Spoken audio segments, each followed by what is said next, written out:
نحمده ونصلي على رسوله الكريم اما بعد فاعوذ بالله من الشيطان الرجيم بسم الله الرحمن الرحيم رب اشرح لي صدري ويسر لي امري واحلل عقدة من لساني يفقهوا قولي۔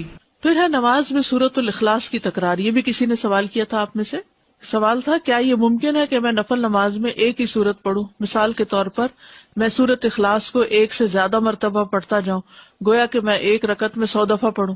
بعض لوگ اس طرح کرتے ہیں نا، کئی لوگ وظیفے بتاتے ہیں، حاجت کے نفل بتاتے ہیں، یہ سورت 15 دفعہ پہلی رکعت میں اور دوسری میں، یہ سب خود ساختہ طریقے ہیں۔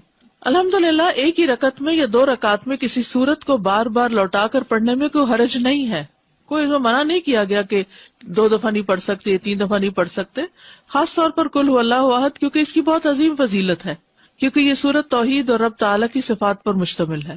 امام بخاری نے روایت کیا کہ ابو سعید خدری سے روایت ہے کہ ایک آدمی نے دوسرے آدمی سے سنا کہ وہ قل هو اللہ احد بار بار پڑھ رہا ہے۔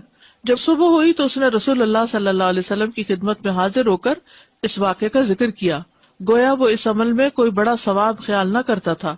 تو رسول اللہ صلی اللہ علیہ وسلم نے فرمایا مجھے اس ذات کی قسم جس کے ہاتھ میں میری جان ہے، یہ سورت قرآن کی 1 تہائی کے برابر ہے۔ لیکن 2 کاموں سے بچنا ضروری ہے تکرار میں۔ نمبر 1، گنتی معین نہ کریں کہ 10 دفعہ ہی پڑھنی ضروری ہے۔ ان میں سے ایک یہ ہے کہ تکرار معین گنتی کے ساتھ نہ ہو۔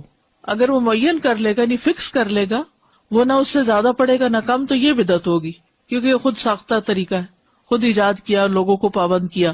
یعنی کچھ لوگ اس طرح کی چیزیں لکھ کر عام کر دیتے ہیں یا دوسروں کو کہتے ہیں 3 دفعہ لازمی پڑھنا ہے۔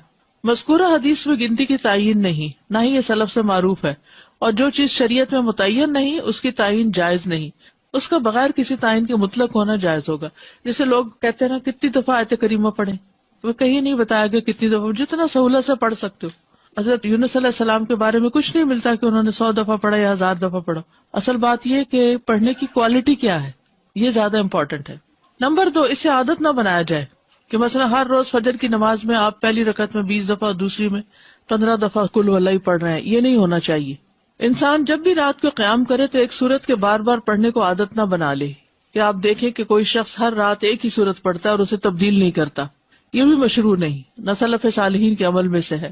بس جب وہ اس کام کو کرنا چاہے تو کبھی کبھار ہی کرے، اس پر دوام نہ کرے۔ اس کو چاہیے کہ سنت کے عمل کو اور اس کام کو عادت بنائے جس پر پہلے لوگ عمل کیا کرتے تھے۔ وہ ہر رکعت میں سورۃ الفاتحہ کے ساتھ کوئی ایک سورت پڑھے یا کسی سورت کا کچھ حصہ پڑھے، اور تکرار کرنا جو ہے وہ کچھ افضل نہیں ہے، اگرچہ پڑھنے میں کوئی حرج نہیں، لیکن اس میں کوئی ایسا نہیں کہ یہ زیادہ ثواب کا کام ہے۔ اوکے، کیونکہ آپ نے اسی کی فضیلت بتائی نا کہ وہ تو 1 تہائی قرآن کے برابر ہے، تو سورت کو معمولی کیوں سمجھتے ہو؟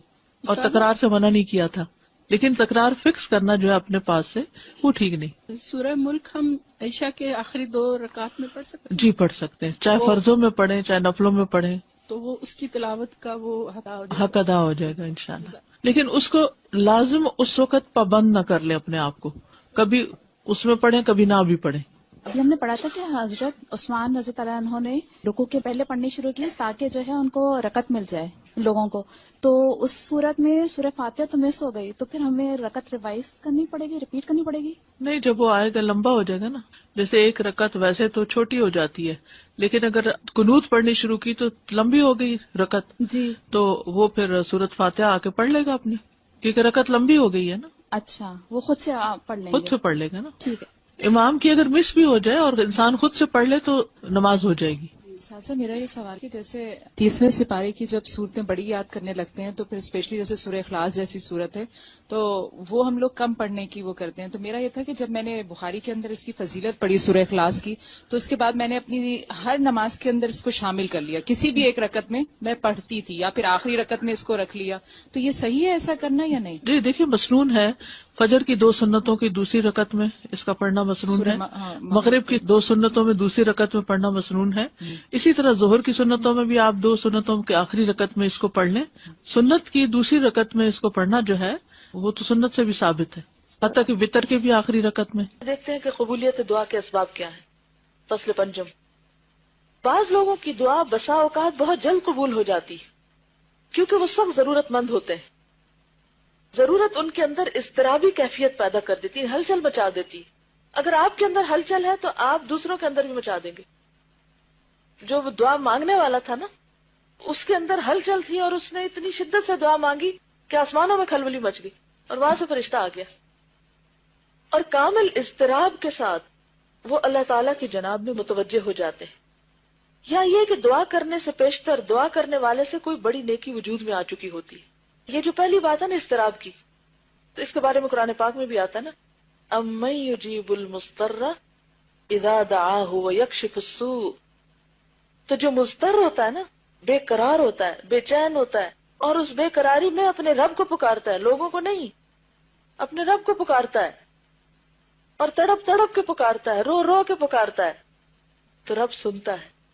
اور اگر یقین نہیں تو اللہ تعالیٰ پوچھتے ہیں اَمَّن يُجِيبُ الْمُضْطَرَّ، یا کون ہے پھر وہ جو مضطر کی دعا سنے، بے قرار کی دعا سنے، بے قرار کو جواب دے. کوئی انسان ایسا نہیں کر سکتا، کوئی اور مخلوق نہیں کر سکتی. وَيَكْشِفُ السُّوءَ، اور دور کر دے تکلیف کو. تو یہاں پر نمبر 1 لکھ کے نا اضطراب لکھ لیں، تاکہ آپ کو یاد رہے کہ دعا کے قبولیت کے لیے مجھے اپنے اندر اضطراب پیدا کرنا ہے. علامہ اقبال نے بھی اس کی دعا مانگی تھی نا آپ کے لیے. کیا؟ خدا تجھے کسی طوفان سے آشنا کر دے کہ تیرے بحر کی موجوں میں اضطراب نہیں. اب اتنے سکون میں ٹھنڈے ہیں. میں سوچ رہی تھی جن دنوں میں آئی تھی، تو میں سوچ رہی تھی ان دن کو حالات بڑے پریشان کن تھے، سب کے چہروں پہ پریشانیاں نظر آتی تھی، اور ہر کوئی اس بات کی تلاش میں تھا کہ کوئی چیز ہو کہ ہم کریں، کچھ پڑھیں کہ ہماری پریشانی دور ہو. اور پھر مجھے لگتا ہے کہ لوگوں نے بڑے دل سے دعائیں کی، تو اللہ تعالیٰ نے رحمت کی، اور آج کل ذرا سکون ہے. تو میں سوچ رہی تھی آج صبح ہی کہ اللہ تعالیٰ عافیت میں رکھے، امن اور سکون میں ہی سب کو رکھے، لیکن یہ عافیت ہم کو اللہ سے دور نہ کر دے کہ ہم اپنی پرانی روٹین میں اس طرح آ جائیں کہ بس پھر اسی ڈگر پہ چل پڑے، اور جو چند باتوں کی اصلاح کی ہے وہ پھر غارت کر دے، مٹی میں ملا دے. ایسا نہیں کرنا. تو جب کبھی بھی کوئی اضطراب آتا نا، کوئی ہلچل ہوتی ہے، تو اس کو اپنے لیے برا نہ سمجھا کرے. مانگے مت کہ اللہ کو مصیبت ڈال، ایسا نہیں کہہ سکتے، اور نہ کبھی کہنا چاہیے. اللہ تعالیٰ کو عافیت کی دعا بہت پسند ہے، لیکن کسی بھی چیز پر دل پریشان ہو، بے قراری ہو، تو فوراً اللہ کی طرف رجوع کرے. آپ پازیٹو سوچیں، آپ سوچیں بس وقت آ گیا کہ میں اللہ کی طرف اور شدت سے رجوع کروں، جو میں نے عام دنوں میں کو نہیں کرنا تھا. اور عام دنوں میں جب ہم نہیں کرتے تو پھر آخرت میں وہ جو اجر جمع ہو رہا ہے وہ کیسے جمع ہوگا؟ تو یہ بھی اللہ تعالیٰ کی رحمت کا ایک طریقہ ہوتا ہے. اسی لیے بعض لوگ تکلیف کے آنے پر بھی الحمدللہ کہتے ہیں، اور نبی صلی اللہ علیہ وسلم تو الحمدللہ علی کل حال، کہ اللہ تو نے اپنے قریب ہونے کا ایک موقع دے دیا. اس پر بھی تیرا شکر ہے. وہ شکایتی نہیں ہوتے، وہ کمپلینٹس نہیں کرتے، وہ ناراض نہیں ہوتے اللہ سے. حدیث میں آتا ہے کہ جب اللہ کسی قوم سے محبت کرتا ہے تو ان کو آزمائش میں ڈال دیتا ہے، پھر وہ آزمائش اس بندے کو مضطرب رکھتی ہے، اور پھر اس اضطراب میں بندہ تڑپ تڑپ کے پکارتا ہے اللہ کو. اور شیطان کیا کہتا ہے؟ اللہ تو تم سے ناراض ہے، تمہاری تو یہ دعا بھی نہیں سنی جائے گی. اور بعض اوقات ہم کس طرح شیطان کی سن بھی لیتے ہیں. ہاں واقعی اتنی دفعہ تو مانگ چکی ہوں، کہاں سنی جائے گی. تو ایک وجہ تو یہ ہوتی ہے دعا کی قبولیت کی کہ مانگنے والے کے اندر، کیونکہ پیچھے ہم نے پڑھا تھا نا رکاوٹ کہاں سے آتی ہے، یا مانگنے والے کی طرف سے یا جس کے لیے مانگی جا رہی ہے. تو پہلی چیز ہوتی ہے قبولیت کی وجہ میں سے اضطراب، یا یہ کہ دعا کرنے سے پیشتر دعا کرنے والے سے کوئی بڑی نیکی وجود میں آ چکی ہوتی. بعض اوقات انسان کوئی نیکی کرتا اور اس کو خیال بھی نہیں ہوتا کہ اس نے نیکی کی. مثلا کوئی شخص انتہائی غمگین تھا، دکھی تھا، آپ اس کو دیکھ کے اسمائل کیے، اس شخص کا غم تھوڑی دیر بھول گیا، آپ نے سلام کیا، جا کے حال پوچھا. اب دیکھنے میں تو کیا ہے، یہ آپ نے تو بس ایسے ہی ایک روایتی سا کام کر لیا اور کیا اللہ کے لیے. حقیقت میں کیا تھا؟ اسمائل بھی چیریٹی تھی، صدقہ تھا. سلام کرنا دعا تھی، آپ دوسرے کے لیے کر رہے، اللہ نے آپ کے لیے سلامتی لکھ لی.